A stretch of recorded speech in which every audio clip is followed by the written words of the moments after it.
Hello everyone and welcome to Sleepy Classes in today's premix for Polity and Governance.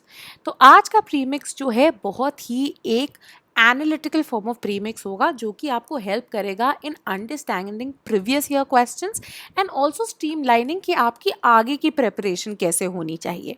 ठीक है, तो अब इसके अंदर हम क्या करेंगे, हम प्रीवियस ईयर क्वेश्चंस उठाएंगे एंड उनके आंसर के साथ साथ I will be telling you what type of questions आते। ठीक है, क्योंकि कई बार हम क्या करते हैं, हम इतने ज़्यादा बिजी हो जाते हैं जब भी हम प्रीलिम्स की प्रिपरेशन कर रहे होते हैं on concentrating only on factual form of questions, right, जहाँ पे हम क्या कर रहे होते हैं, करंट अफेयर्स के डॉक्यूमेंट से हम डेटा रिवाइज कर रहे होते हैं, नाम ऑफ कमिटीज़ जो है याद कर रहे होते हैं, लॉज की अमेंडमेंट्स जो है याद कर रहे होते हैं, एक एक आर्टिकल जो है उसको रटने की कोशिश कर रहे होते हैं and often in trying to mug up factual information हम जो कॉन्सेप्चुअल अंडरस्टैंडिंग है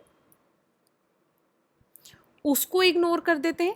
एंड आगे वाले प्रीमिक्सेस के अंदर भी एक और चीज़ देखेंगे जो एप्लीकेशन बेसिस होता है, application orientation of questions. For example अब इकोनॉमिक्स में देखते हैं बहुत सारे प्रीलिम्स में कि अब जो है कॉन्सेप्ट के बेसिस पे आप उस कॉन्सेप्ट को अप्लाई कैसे करते हो। जैसे कि वो बोल देते हैं कि सपोजिटली अगर से कभी टैक्स ब्रैकेट जो है ज़्यादा बढ़ गया या कुछ भी हो गया तो उसका क्या इम्पैक्ट होगा मे बी ऑन जीडीपी और नॉट। ठीक है, कौन से टर्म्स कौन से इश्यूज किससे रिलेटेड हैं, तो ये क्या है, इनको हम एप्लीकेशन बेस्ड क्वेश्चंस बोलते हैं, राइट। तो application based questions based on conceptual understanding ये भी जो है अब बहुत ज़्यादा पॉपुलर होने लग गए हैं because UPSC does not really want you to be only learning और mugging up but also wants to know कि आपको conceptual clarity and application orientation आपकी जो है कितनी है। तो चलिए बढ़ते हैं पहले क्वेश्चन की तरफ। पहला क्वेश्चन अब 2014 के प्रीलिम से है एंड कहता है which one of the following schedules of the constitution contains provisions regarding anti defection. Now ये पहला क्वेश्चन जिसके साथ मैं शुरू कर रही हूँ, आगे चल के देखेंगे इसका टाइप, ये फैक्चुअल है एंड एक इजी क्वेश्चन जो है ये बोला जा सकता है। अब मैं आपको टाइप और डिफिकल्टी लेवल क्यों बता रही हूँ, क्योंकि अगर टाइप में फैक्चुअल क्वेश्चन हो प्लस इजी हो तो ये क्वेश्चंस आपको करेक्ट करने ही करने हैं।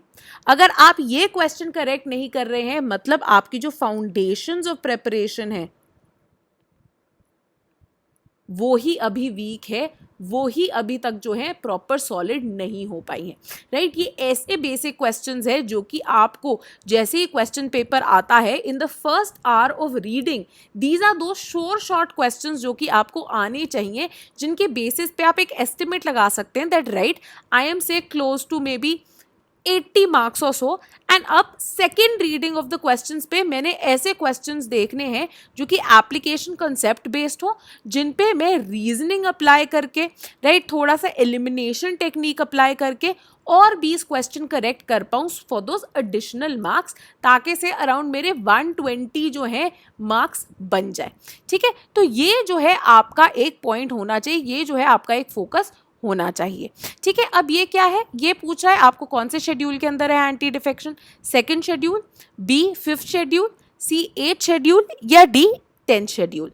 Now this is a question you should be getting right, the answer is what, D 10th schedule, right. तो टाइप क्या है, फैक्चुअल क्वेश्चन है, बहुत ही फैक्ट बेस्ड क्वेश्चन है कि कौन सा शेड्यूल डील करता है एंटी डिफेक्शन लॉ के साथ। एंड डिफिकल्टी लेवल इसको हम एक इजी क्वेश्चन मानते हैं, काफी इजी क्वेश्चन है जो कि सही होना चाहिए। ठीक है, so this should get you +2 in your bag.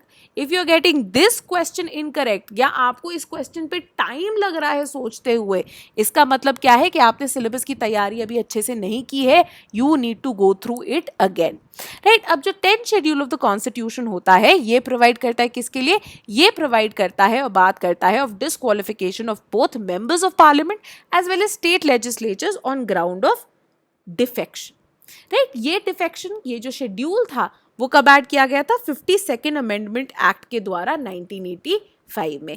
जैसे कि आपको पता होगा कि जो ओरिजिनल कॉन्स्टिट्यूशन थी, ओरिजिनल कॉन्स्टिट्यूशन के अंदर क्या थे, 8 शेड्यूल्स थे। पहली अमेंडमेंट के थ्रू क्या डाला गया था, the 9th schedule was added to protect certain laws जिनको जुडिशरी के अंदर जुडिशियल रिव्यू के थ्रू ड्रैग ना किया जा सके, right. So for example property land reform के रिगार्डिंग कुछ जो लॉज थे, रिजर्वेशन के रिगार्डिंग जो कुछ लॉज हैं वो 9th शेड्यूल के अंदर डाले गए। फॉर एग्जांपल तमिलनाडु के अंदर reservation is around 69% which is above the limit of 50% which was set by the Mandal आपका जो मंडल केस था, right, which is your very important Indira Sawhney case. तो उसको कहाँ पे 9th शेड्यूल में वो प्लेस किया गया है। तो this 10th schedule was now added in 1985 by the 52nd amendment act and this is called the anti defection law. इसको क्यों ऐड किया गया था? इसको ऐड किया गया था to combat what is known as the Aayaram Gayaram phenomena, right.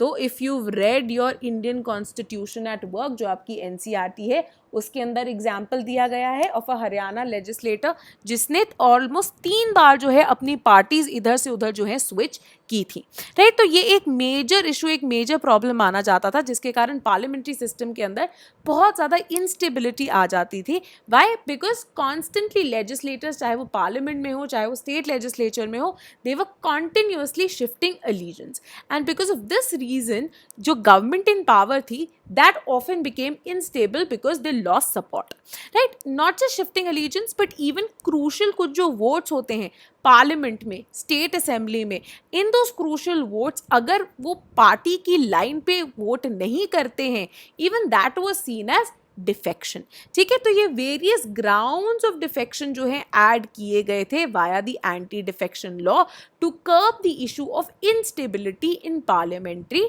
System, right. Now let's look at the next question which is from 2017. The question says the main advantage of the parliamentary form of government is that, अब क्या हैं आपके options? A, the executive and legislature work independently. B, it provides continuity of policy and is more efficient. C, the executive remains responsible to the legislature. या D, the head of the government cannot be changed without election. अब हम आगे चल के देखेंगे but मैं आपको पहले ही बता देती हूँ टाइप क्या है। ये एक कॉन्सेप्चुअल क्वेश्चन है, conceptual question which deals with the concept of what parliamentary form of government. तो आपको क्लैरिटी होनी चाहिए what does parliamentary form of government mean, what does it stand, what is it's basis. अगर आपको ये clarity of concept नहीं होगी, ऐसे कंसेप्चुअल क्वेश्चंस के अंदर you can often end up making mistakes. So difficulty level के अंदर इजी टू मीडियम लेवल का है ये, right, closer to a medium level question जो कि ये प्रोवाइड किया गया है। थोड़ा सा ध्यान से जो इसके सारे ऑप्शंस हैं इनको पढ़ने की ज़रूरत होती है, एक एक ऑप्शन को जो है आप पढ़िए to understand what is that particular option saying before marking your answer. Now the correct answer here is C. C, executive जो है रिस्पॉन्सिबल है टू द लेजिस्लेचर, राइट। तो जैसे कि मैंने आपको बता दिया था कंसेप्चुअल क्वेश्चन है और मीडियम डिफिकल्टी का क्वेश्चन है ये।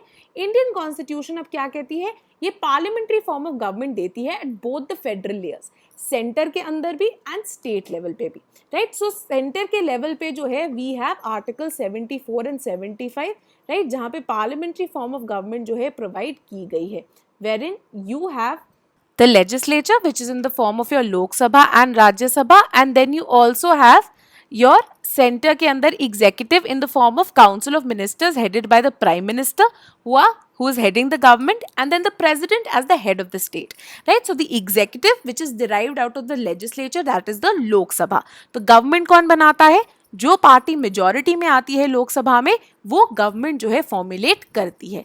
उसी तरह से स्टेट लेवल पे भी पार्लियामेंट्री फॉर्म ऑफ गवर्नमेंट जो है एग्जिस्ट करता है, wherein whoever ends up winning the majority chunk of seats in the legislative assembly of the state, वो जो है आपकी गवर्नमेंट कॉन्स्टिट्यूट करते हैं in that particular state as well. Now when we look at the parliamentary form of government, we often state कि most popular forms of government जो हैं there are either presidential form of government जैसे कि USA में exist करती है, या फिर पार्लियामेंट्री फॉर्म ऑफ गवर्नमेंट जैसे कि वेस्टमिंस्टर फॉर्म ऑफ गवर्नमेंट जिसको हम बुलाते हैं, जो कि ब्रिटेन के अंदर है, सिमिलरली इंडिया के अंदर भी है, राइट। कनाडा के अंदर भी जो है ये पाई जाती है। तो बेसिकली एक मेजर डिफरेंस क्या है parliamentary and presidential form of elections में? वेरी इंपॉर्टेंटली ये डिफरेंस जो है डिपेंड करता है on the kind of relationship that exists between the executive and the legislature. Now when we talk of the parliamentary form of government, जैसे कि मैंने आपको बताया, the executive is derived from the legislature, therefore the executive is dependent on the legislature to stay in power. Right now, if tomorrow the government ends up losing majority or its support in the Lok Sabha, the government will no longer stay in power. उनके against जो है एक no confidence motion pass की जा सकती है. Very importantly, because of this fact, the executive also remains responsible to the legislature, right. जैसे कि मैंने आपको बताया लोकसभा क्या कर सकती है, नो कॉन्फिडेंस मोशन जो है पास कर सकती है against the government if it believes that the government is not functioning in a way that it should. Similarly routine में भी जो है इनकी रिस्पॉन्सिबिलिटी मेंटेन की जाती है through question hour, through zero hour and so on so forth. On the other hand, when we look at the presidential form of government, president जो है दोनों ही head of the state and head of the government होते हैं and ये constitutionally independent है from the legislature. तो unlike the interdependence between executive and legislature जो कि पार्लियामेंट्री फॉर्म में देखी जाती है, प्रेसिडेंशियल फॉर्म ऑफ गवर्नमेंट के अंदर स्ट्रिक्ट सेपरेशन ऑफ पावर्स जो है एग्जिस्ट करती हैं. देयरफॉर आप यूएस के अंदर देखते हैं कि यूएस के कांग्रेस की सीट्स के लिए अलग इलेक्शंस होते हैं, साथ ही में आपके जो यूएस प्रेसिडेंट हैं उनके लिए अलग इलेक्शंस होते हैं via the electoral college. So the power, the term of the president is not dependent on the Congress. ठीक है, कांग्रेस से उनकी टर्म नहीं डिराइव की गई है जैसे कि इंडिया में या ब्रिटेन के पार्लियामेंट्री फॉर्म में की गई है. ठीक है, so they are completely independent of each other and the president is not responsible to the legislature in the presidential form of government. ठीक है, that is why the distinctive feature of the parliamentary form of government is what? The fact that the executive is responsible to the legislature, right? On the other hand, अगर presidential form of government की अगर हम देखें कि क्या है distinctive features, A, there is strict separation of powers and B, there is more stability. Why is there more stability? Because the president does not have to depend on the legislature for their continuous support to enjoy their term. On the other hand, the moment legislature ने अपना support pull कर लिया, India में government गिर जाएगी. But constitution makers ने क्या किया, उन्होंने they preferred responsible government over a stable one in case of India. कि अकाउंटेबिलिटी एंड रिस्पॉन्सिबिलिटी हमें ज़्यादा चाहिए rather than the kind of stability that presidential form of government offers. Now let's look at the next question. The next question is again from 2014 on कहता है consider the following statements. A constitutional government is one which first places effective restraints on individual liberty in the interest of state authority. Second, places effective restrictions on the authority of the state in interest of individual liberty. Now you have to tell me which of the statements are correct. A, one only, B, two only, C, both one and two, या D, neither one, no two. यहाँ पे pause करके आप अपना answer mark कर सकते हैं. Again, in the type, I will call this a more conceptual question, wherein आपको conceptual clarity होनी चाहिए कि constitutional forms of government क्या होती हैं and this will again be a medium level of question जहाँ पे if you give it another read, अगर आप पहले इंस्टेंस में नहीं मार्क करते हैं, गिव इट अनदर 20 सेकेंड्स, ध्यान से इसकी स्टेटमेंट्स को पढ़िए एंड कॉन्सेप्चुअल क्लैरिटी के बेसिस पे जो है आप इसको सही मार्क कर पाएंगे. So that is why it's a medium level of question. Now इसका सही answer is B, two only. Second statement correct है, फर्स्ट स्टेटमेंट जो है वो गलत है. ना कॉन्स्टिट्यूशनल फॉर्म ऑफ गवर्नमेंट जो है we have to understand its meaning to be able to solve this answer. A lot of times if I end up asking students कि कॉन्स्टिट्यूशनल फॉर्म ऑफ गवर्नमेंट क्या कौन सी होती है, a lot of students retort by saying जिनके पास constitution होती है, जिनके पास एक रिटन कॉन्स्टिट्यूशन है, वो कॉन्स्टिट्यूशनल गवर्नमेंट है. क्या ये डेफिनेशन सही है? It's very difficult to answer that. Now you can tell me in the comments that there is in fact a country which does not have a written constitution, yet it is considered a constitutional country. जरूरी नहीं है, कौन सी है वो country आपने मेरे को comments में बताना है। जरूरी नहीं है एक रिटन कॉन्स्टिट्यूशन होना।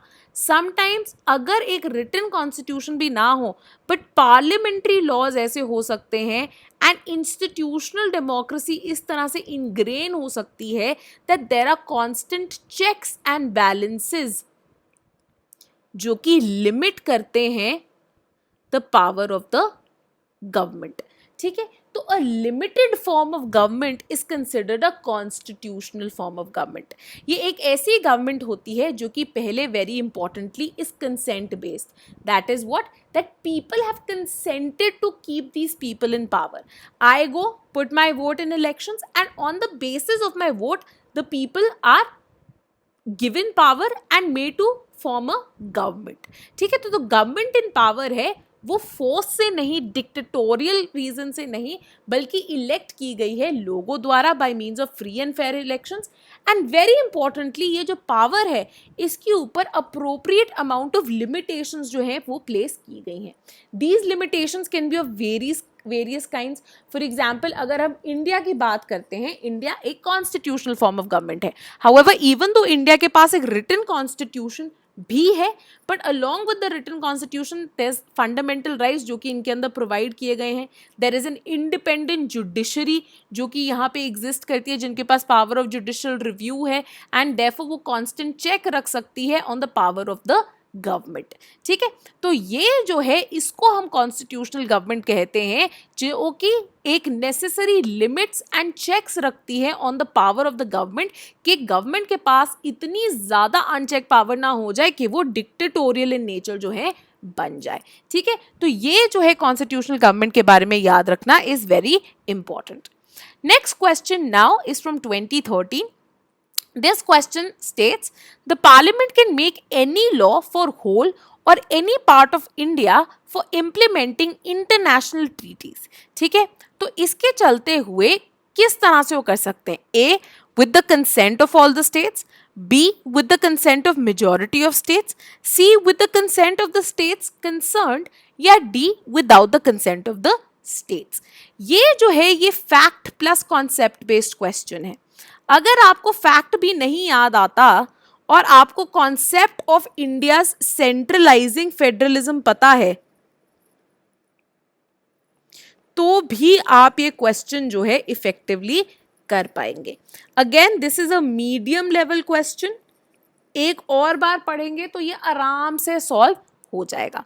और इसमें सही आंसर क्या है? D, without the consent of any state. Now we know India के अंदर वेरी इंपॉर्टेंटली क्या है? शेड्यूल 7 प्रोवाइड किया गया है जो कि पावर्स डिस्ट्रीब्यूट करता है। पावर्स कैसे डिस्ट्रीब्यूट करता है? Bye means of 3 lists. You have the union list, you have the state list, and then you have the concurrent list, right?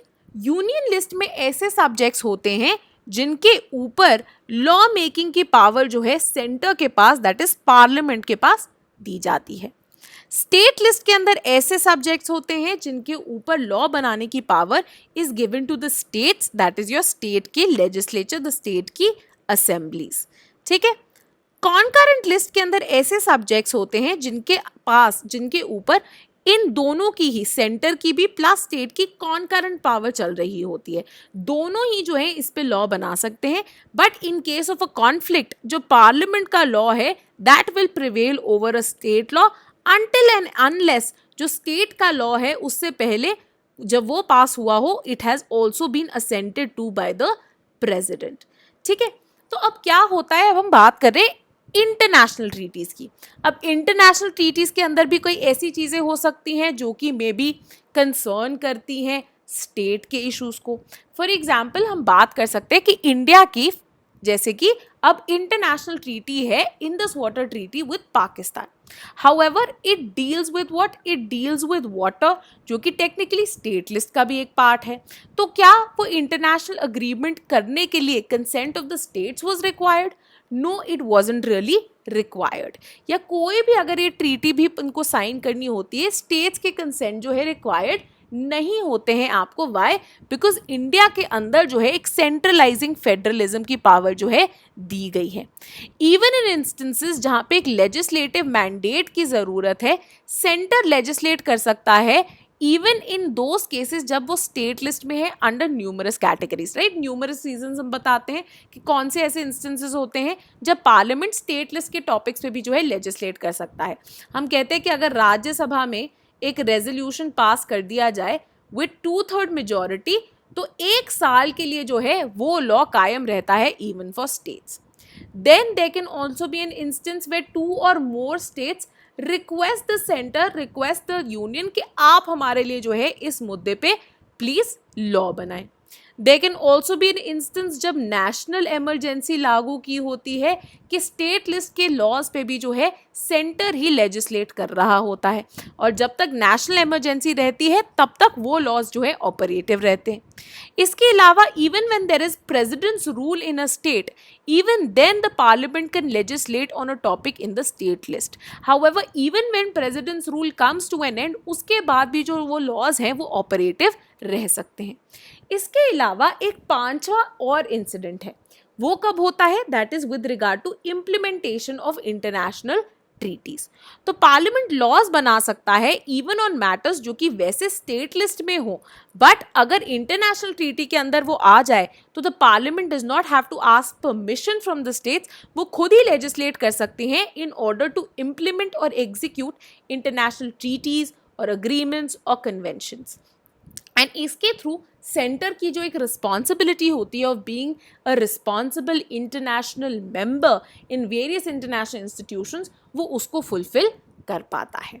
ठीक है, now we come to the last question of the day, again a conceptual question and this can be a difficulty level question. ठीक है, ये क्या कहता है? Consider the following statements. With reference to the Constitution of India, the directive principles of state policy constitute limitations upon legislative functions और executive functions। अब आपने मेरे को बताना है इनमें से कौन सी स्टेटमेंट सही है। ऑप्शंस है आपके A 1 only, B 2 only, C both 1 and 2, या D neither 1 nor 2। Again, this is a concept based question and ये ऐसा क्वेश्चन है जो कि ऑफन कंफ्यूजिंग हो सकता है अनलेस आपके पास कंसेप्चुअल क्लैरिटी नहीं है regarding the nature of directive principles of state policy and what they expect one to do. ठीक है, तो तभी मैं इसको मीडियम टू डिफिकल्ट लेवल का, closer to difficult level of question जो है मान सकती हूँ, बिकॉज ऑफ विच कई बार कंफ्यूजन के कारण अ lot of students and up marking this incorrectly, जिसके कारण जो है उनका मेजर लॉस हो जाता है। ठीक है, तो यहां पे सही आंसर क्या होना चाहिए? यहां सही आंसर होना चाहिए डी नीदर 1 नोर 2। ठीक है, तो तभी मैंने इसको एक डिफिकल्ट लेवल ऑफ क्वेश्चन जो है कहा है। डीपीएसपी जो है part 4 of the Indian constitution का हिस्सा है एंड हम क्या कहते हैं कि सोशल एंड इकोनॉमिक डेमोक्रेसी बनाने के लिए बहुत इंपॉर्टेंट है। Now we say DPSPs are fundamental guidelines which are given to the state in terms of telling them what are the expectations from you of the people, ताकि आप एक welfare state बना सकें। इंडिया सिर्फ एक police state नहीं होना चाहिए, एक वेलफेयर स्टेट होना चाहिए जो कि लोगों की एम्बिशंस को, एस्पिरेशंस को, उनकी नीड्स को, उनकी डिमांड्स को फुलफिल कर रहा हो। ठीक है, तो क्या ये फिर लिमिटेशन नहीं है? क्योंकि एक तरह से तो ये बोल रहे हैं स्टेट को कि आपने काम करना है इन डायरेक्शंस में। नहीं, ये लिमिटेशन क्यों नहीं है? क्योंकि आर्टिकल 37 क्लियरली बोलता है कि दीज आर मियरली गाइडलाइंस और डायरेक्शंस। डीपीएसपी जब हम पढ़ते हैं उनके नेचर के बारे में, हम एक इंपॉर्टेंट चीज़ क्या करते हैं? एक इंपॉर्टेंट चीज़ करते हैं that they are non justiciable. Courts को आप अप्रोच नहीं कर सकते हैं in trying to get these DPSPs fulfilled, and because ये नॉन जस्टिसिएबल है, ये नॉन एनफोर्सिएबल है, इसीलिए even though these are important directions and guidelines जो कि ज़रूरी है for the governance of the country, and in fact Ambedkar ने इनको, डॉक्टर अम्बेडकर ने इनको एक तरह से एक मॉरल ऑब्लिगेशन बुलाया है ऑन अ डेमोक्रेटिक कंट्री, जहां पे इनकी गवर्नमेंट जो है इलेक्शंस पे डिपेंड करती है। तो उन्होंने क्या बोला था कि अगर government does not fulfil these aspirations it will be voted out of power. But DPSP किसी भी तरह से एक कॉन्स्टिट्यूशनल लिमिटेशन नहीं देते हैं ऑन लेजिस्लेटिव और executive functions. Why? Because they are non justiciable, they are non enforceable by the courts, unlike very importantly what? Unlike fundamental rights जो कि जस्टिसिएबल हैं, and you can directly approach the Supreme Court under Article 32, which provides you right to constitutional remedies। ठीक है, तो ये चीज जो है याद रखनी जरूरी है, very importantly, right? So this was the last question of the day. Hope this helped you, this entire exercise really helped you। इसी तरह से हम difficulty and type of questions और भी लेके आएंगे, आपके साथ डिस्कशन करेंगे ताकि आपको इनके बारे में पता लगता रहे। Now very importantly 1 जुलाई 2021 onwards, ये 2022 लिखा हुआ है, 2021 ऑनवर्ड्स हमारे बैचेस जो हैं, बैच 4 जो है हमारा, उसकी एनरोलमेंट शुरू हो जाएंगी for GS which is a PCM pre plus mains batch, जिसके अंदर वेरी इंपॉर्टेंटली हमारा जो होलिस्टिक करंट अफेयर्स कोर्स है, जहाँ पे हम आपको daily subject wise questions and current affairs जो है, आपको डेली करंट अफेयर्स हम प्रोवाइड करते हैं subject wise, and then every आपको मंथ जो है 50 क्वेश्चंस का टेस्ट भी मिलता है, that is completely free of cost, complimentary here, ताकि स्टैटिक के साथ साथ जितने अपडेशंस भी आ रहे हैं करंट अफेयर्स में वो भी आपके पूरे होते रहें, राइट। इसके अलावा हमारे जो 2 ऑप्शनल्स है, political science and international relations का batch 4 as well as sociology का जो बैच 4 है वो भी शुरू हो रहे हैं, एसए का भी जो बैच 4 है वो भी शुरू हो जाएगा, एंड सीसैट भी जो है आप अवेल कर सकते हैं। अगर आप जो है हमारा GS plus optional plus SA लेना चाहते हैं तो इसके भी जो है कॉम्बोज अवेलेबल हो जाएंगे, राइट। तो 1 जुलाई 2021 से जो है एनरोलमेंट शुरू है। We will come up with more videos to tell you more about our courses. Till then thank you and keep watching sleepy classes.